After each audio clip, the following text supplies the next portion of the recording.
Police స్టేషన్కి వెళ్ళి complaint ఇస్తారా, లేదంటే ఎమ్మెల్యే లేదంటే ఎంపీ గారికి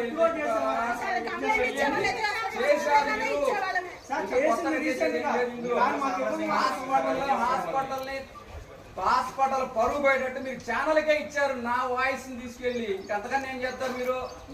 ఏం చేస్తారు మీరు? అంతకన్నా ఏమైనా చేసుకోండి. నేను చేయాల్సింది నాకు వెసులుబాటు ఉన్న ప్రకారం నేను చేస్తాను. మీరు రోడ్డు ఎక్కుతారా, ఎమ్మెల్యేకి చెప్తారా, ఎంపీకి చెప్తారా, లేదంటే బెదిరించి లోకేష్ బాబుకి చెప్తారా, ఏమైనా చేసుకోండి. మీకు ఆ హక్కు ఉంది, మిమ్మల్ని ఎవరు ఆపరు కూడా. కానీ నేను చెప్పేది ఏంటంటే మీరు ఎక్కడికి వెళ్ళినా డబ్బులు ఇవ్వాల్సింది నేను ఇస్తాను. మీరు చేసే చర్యలు బాగోలేదని చెప్తున్నాను. చేసుకోండి, ఏమైనా చేసుకోండి. విసుగమ్మా, విసుగొచ్చి అందుకని ప్లకార్డ్ పట్టుకొని వచ్చావు. మరి చేసుకో, ప్లకార్డ్ పట్టుకుంటూ ప్లకార్డ్ రోజంతా అక్కడ నిల్చో, రోజంతా అదే వస్తాయి. నేను డబ్బులు ఇచ్చేదా అక్కడ నిలుచు. లేదంటే ఎవ్వరు ఆపట్లేదు. చెప్తున్నా కదా, హాస్పిటల్ ఇబ్బందిలో ఉంది, ఆర్థికంగా వెసులుబాటు చూసుకున్న తర్వాత నేను ఇస్తాను.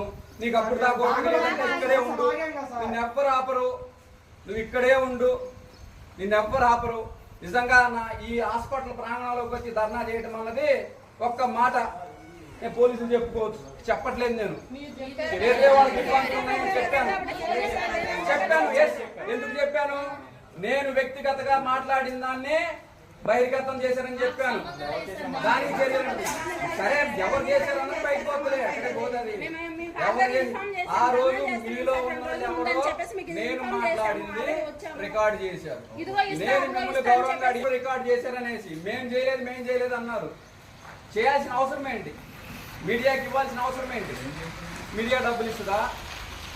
హాస్పిటల్ పరువు రోడ్డును పడితే మీడియా డబ్బులు ఇస్తుందా? మీకు ఛానల్